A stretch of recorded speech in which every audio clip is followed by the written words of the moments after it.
And thanks for staying with us on the marketplace. The International Monetary Fund says it will need sufficient assurance from government on its debt restructuring program before the board finally approves the $3 billion economic program. This is coming after government reached a staff-level agreement with the IMF.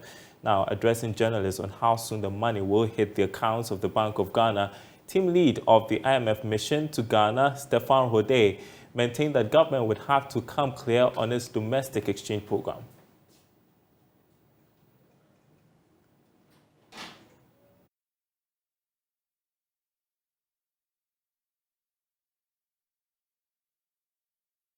The program request to the board is assurances from Ghana's partners and Ghana's creditors that one, the program is fully financed. In other words, the financial support that will be provided to the authorities during the program period is sufficient to finance the program.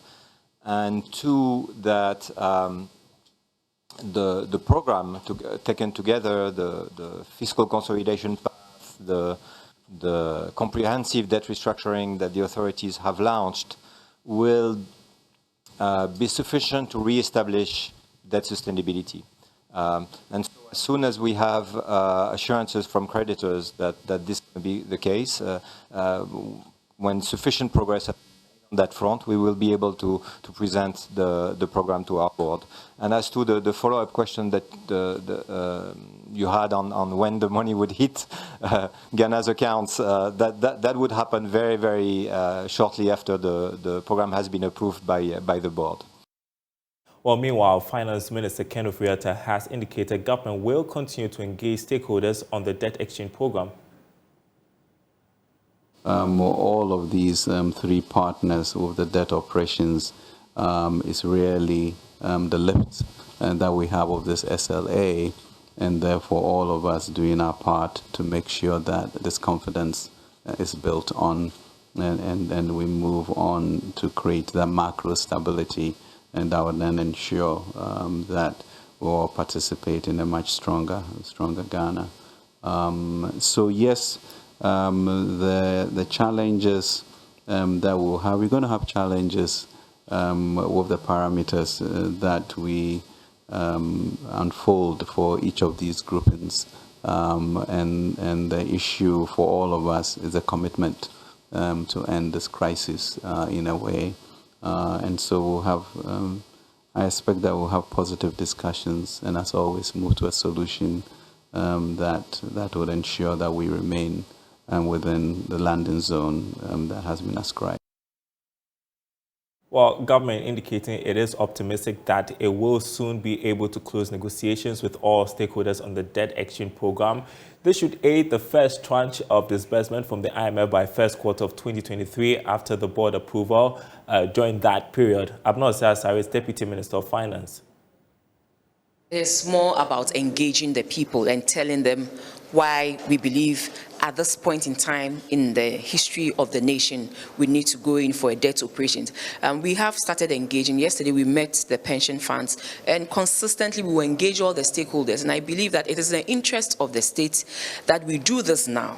A question was asked in the at the press conference, and someone asked about the level of our debt and what we can do. And I'm also saying that if you look at the revenues that you want to raise in a particular year, and you are using more than 50% of that revenue to service just your debt, clearly it tells you that you need to do something about it. And that is why we believe that together, let's have this debt operations done and concluded. That will go a long way to reduce hugely the interest payments that we have in the budget. As we reduce that, one, we will create that enabling space with our tax revenue for government to use it for other equally important things. Two, we'll be able to correct the markets, and it will help bring inflation rates down. It will also help bring the monetary policy rates down. That will also bring lending rates down, and it will help businesses especially go in for relatively cheaper loans. That will help in the agenda of encouraging private sector development. You have about 4 months or 3 months before the executive board meets on Ghana. Do you think that this time is enough to deal with this whole magnitude of this debt discussion to close the book? The magnitude of the issue was reaching a staff-level agreement. And even that, with the support of Ghanaians, the Ministry of Finance, Bank of Ghana, and the IMF, and we have been able to do this in about 5 months. And so we believe that with that same support, we will be able to reach some closure on our debt operations and all the measures that we have put in the budget to help us make our case very convincing as they go to the board with our proposal. The minister talked about the external debt holders. You are discussing with them as well. Would you be able to close things in time? And I asked about the Paris Club. What are the discussions going? Are we going to see a possible debt cancellation? Other countries that went through this similar route had their debts being wiped out. The debt operations, as was mentioned, is in 2 parts. The domestic one. We are yet to conclude on the domestic one. Yes, but we are engaging our external debt holders as well. It consists of multilaterals, bilaterals, and the commercial ones. And each of them you need to engage extensively. And that is what we are doing. We hope that not very soon we should be able to also announce some operations on our external side as well. Well, joining us on Zoom, Professor William Supra, who is Associate Professor of Finance at the Andrews University. Courage Boti is a lead and economist with GCB Capital. I appreciate your time with us this afternoon. I want to begin with you, Professor Supra. Next hurdle cleared, we are going to have a $3 billion 3-year extended credit facility subject to the board's approval. How significant is this? Thank you very much, Daryl, for calling me. This is very important in the history of Ghana because now we have the term sheet that states the conditions that Ghana must fulfill to be able to get in the 3 billion. And this term sheet will also help Ghana be able to have negotiations with external partners or creditors. Normally, you cannot go to your external creditor without any information from IMF. It will make it very clear to them that Ghana needs to get to 55% of its GDP in terms of debt, and then reduce its debt payment to external holders by 18%. And that is why we are currently requesting them to restructure the bonds or debt that we are holding. So this term sheet is very, very important to Ghana.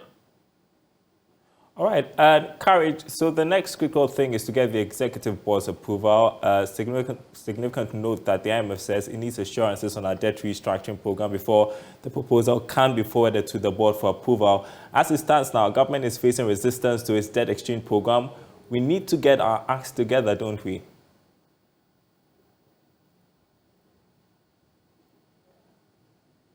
Is that for me, Daryl? Yes.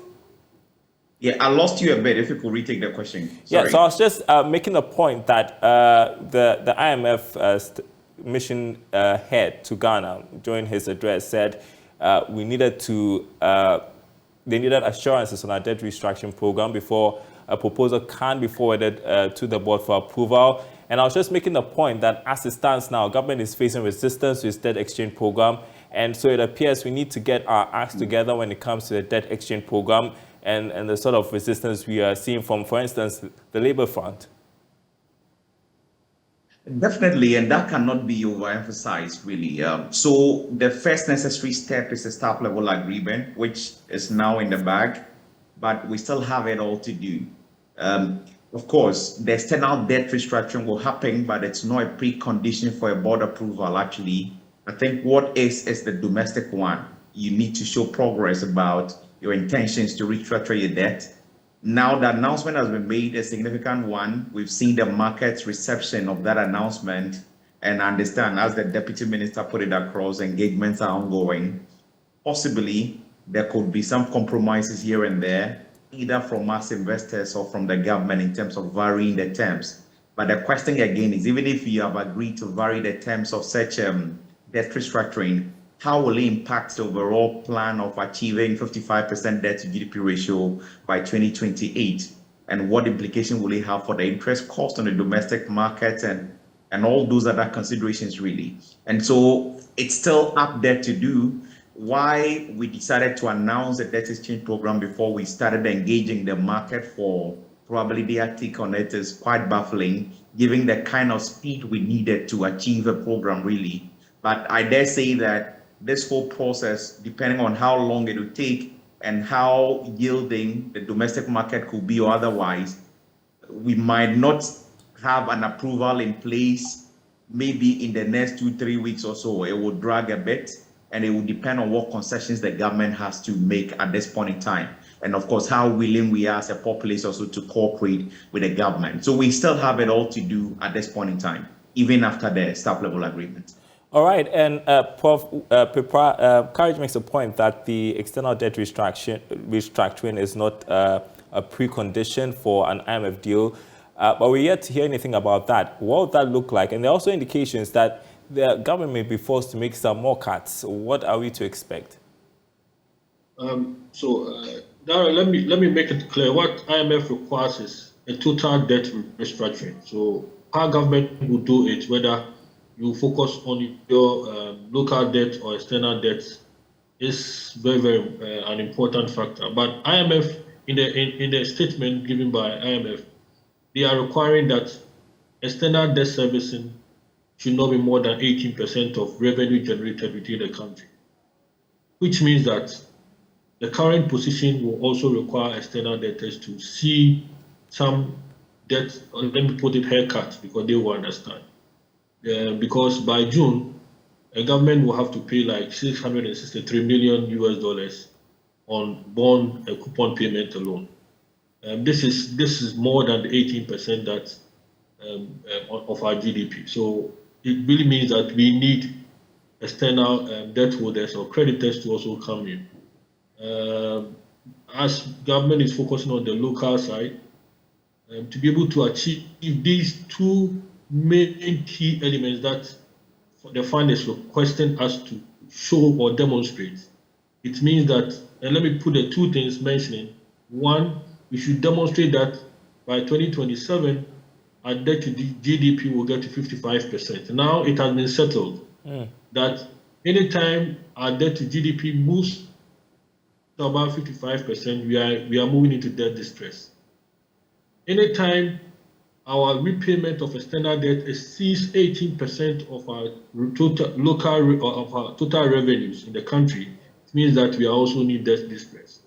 And all these factors affect our balance of payments.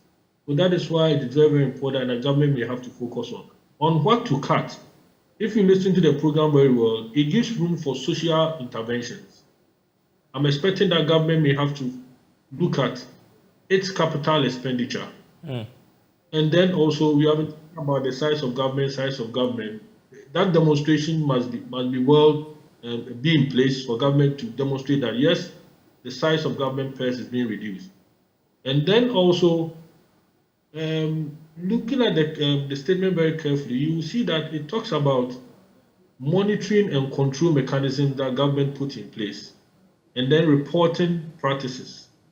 Government may have to be transparent. So if there is a paragraph in that statement that carves it nicely. A key element that the fund also mentioned that we now have to pay attention to energy levy debt and cocoa debt. These are the big points that we have to pay attention to. Is the energy debt going up? Can government now start restructuring to find ways to export some of the excess energy we have, capacity we have, to bring in more revenue? Because the issues are becoming a little bit complicated, but the term sheet, or I call it term sheet, the staff agreement has laid out what government needs to do. And if you follow it, probably we'll be able to achieve our aim. And Courage, aside from issues to do with debt sustainability, there are other critical aspects, like Prof points out. The other ones to do with our fiscal strategy, raising revenue, cutting down on expenditure. It appears the IMF is confident in the measures outlined in the budget so far, but there are also hurdles to clear. For instance, we're hearing groups, the minority, oppose VAT. I don't know if the e-levy would also work in its revised state. So there are a lot of gray areas still. Of course, the IMF, above everything else, is a diplomatic institution. You do not expect them on a press conference to be firing on all cylinders. But we appreciate that while the revenue measures proposed for 2023 quite far-reaching and could rake in the needed revenue if all of them succeed, there are still thorny areas to be addressed, right? Particularly in 2023, with all of these austerity measures being proposed and all of that, chances are already we've seen consumer and business confidence slowing. It could have impacts on aggregate demand and by extension, how much you collect from VAT and all of that. We've seen growth slowing, even from the governmental perspective, projection for 2023 showing the trend of slowing growth really. And that just tallies with what the high frequency data from the Bank of Ghana seem to be suggesting, that the economy is on a slowdown. We have policy rate at a level that is actually quite punitive. And if we must have a handle on inflation, they must sustain that stance. All of those have ramifications for liquidity in the system, aggregate demand, and by extension, how much you can mobilize from some of these things. E-levy, with all my reading of that policy really and how things are now, yes, a variation downwards to 1%, but it doesn't change the crux of the argument for a lot of people. You need things like, if you like, a threshold, like MTN DAS, where you pay 1% of transaction value up to 10 cedis. Beyond that, it's free. The crux of that conversation is still outstanding. So by reducing the rate, will not necessarily guarantee that people use the service. So there are still challenges to revenue measures, and the performance of revenue for the year 2022 will determine what the fiscal gap is and how it could be closed. So there are still a lot of thorny issues. It will require very giant effort from government to explore not only the revenue measures they propose, but try to expand the tax net. And this is an age-old argument that we've all talked about, but the actions haven't been, if you like, decisive enough. We need to do that all-important, very difficult task of expanding the tax net to bring in a lot of more people. That way we can be sustainably solving the revenue problem. Until we deal with that, I acknowledge there are expenditure problems. But you see, the fact also remains that while CAPEX is 27 billion next year, and it's quite huge, the fact is we still have developmental challenges that needs to be dealt with. The problem will be with revenue and how we can sustainably expand the revenue net. Yeah, I see a lot of work ahead. Prof. Pepa, I remember at the beginning we were wondering how much we were going to get from the IMF. So right now we know that based on the agreement is going to be a $3 billion sort of support we are receiving from the IMF. I don't know if this is enough because it's going to lead me to my next question, because the end goal is to put the economy on a sound footing. But this is a 17 program we are going to go for. So this doesn't really solve our economic problems, does it? Let me put it this way. Going to IMF for $3 billion is not to solve our problem, but just to bring some form of discipline and stability in political entities. We have not been disciplined. So if you look at the staff agreement or term sheets, it's laid out things government needs to do to be disciplined. I'll give, between 2019 and 2020, the two political parties were fighting over whether our debt we have reached a debt sustainability point or not. Remember, there was one talking about 75% threshold and one 65 between Atufo and the West. Now it has been settled that we need to be disciplined and keep our debt levels to a GDP of 55%. So this is just to help us to be disciplined. The $3 billion coming in, if you look at the demands on government, if we get all the money today, it will take 1 week, the money will finish. But the term sheets will help government to be disciplined. You cannot just having the hope that you have discovered 2 oil fields within your term of office, you go on a spree of spending. This is what happened to Ghana. When we discovered 2 oil fields, it gave us hope that we were going to get the revenues. And then we started building our hopes and increasing expenditure. So this is why that this particular agreement will help us to be disciplined. So for me, sometimes I believe that We may always have to plug into IMF all the time, or we need a headmaster with a cane to control the political entities or political leaders so that they will become a little bit disciplined. Example, Agenda 111, building 111 hospitals within the first, they said it was going to be done in 1 year. Where are you going to get the money from? And now they move it to 3 years. And from this discussion, Agenda 111 must be put on hold because the advice is that just focus on social intervention projects and eliminate capital expenditure, as Courage has mentioned. You cannot be still spending 25 billion cedis on capital expenditure. Where are you going to get the money from? Where are you going to borrow? Sorry, Daryl, the question also is that we maybe have to be watching treasury bills borrowing. If you don't take care, whilst we solved the bond side, the short-term instrument is also going to be a major problem on government, because if you take a look, it has been going up, and the interest rate has also been going up. What it means is that once you are solving long-term debt structuring, you are going to have a short-term debt structuring problem. Government may have to come out with a ceiling on treasury bill borrowing within a particular given, and then also a ceiling of interest that government will take from all the institutions that deals in treasury bill. Currently, all the are the ones that gives the rate. Can government say that I'm only prepared to accept a 30% interest rate on all T-bill rates? If you leave it to the banks, they will be quoting high rates, and if they use the average rate interest rate computation as they are using at the Bank of Ghana, it will go against the us. So government may come out and say, treasury bill rate, I'm only going to accept, 25%. Okay.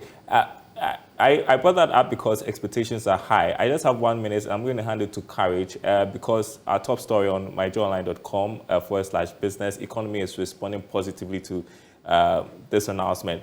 At least it seems the city is getting its mojo back, it's bouncing back. But for how long before, things normalize? Courage. Well, it's the spin. Once there is the indication we are reaching a staff level of, with the agreement, IMF with all of that, the hope is you are getting a balance of payment support soon. And for all those speculators, the wild speculation from mid-September all the way, that sent the city reeling, people will naturally start taking profit. And I think that is what is happening. And so for this announcement, and of course, the mood in the market now, the city could correct for a while through December until probably the next major news changes the course. As it stands now, I think we'll go and explain for a while. Courage Boti, economist with GCB Capital, Professor Williams Pepper, Associate Professor of Finance, Andrews University. Thank you so much for your time this afternoon. I want us to go to Parliament for a quick reaction from there, how MPs are reacting to this staff level agreement. We talked about the budget and the hurdles that we have to go through. I want to bring in Kwawu Asante, who is our parliamentary correspondent. What are the MPs saying about this?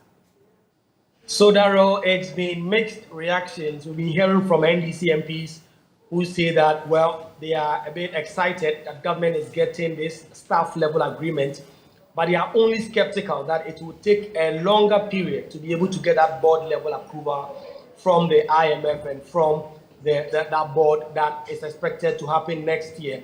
And so the minority MPs say why they're excited that government is getting this staff level agreement, they are just only a bit skeptical that it will take a much longer period for this full IMF deal to longer than the first quarter we had anticipated? Indeed, there are those who expect that this will go even longer than the second quarter. Wow. Indeed. So just before I came to speak to you, I've seen that Finance Minister Kenneth Furiata has also just come to Parliament. I tried to speak to him. I tried to ask him some questions regarding why and exactly the timelines they expect to get this deal through. He said that they were hopeful that they were going to get this as soon as practicable. He doesn't want to give timelines, but he said that he's hopeful that these decisive measures that he's taking, the domestic debt restructuring, the external debt restructuring, which will be coming soon, will act, as it were, force the IMF to see some value in the kind of decisions they've taken to give them a deal.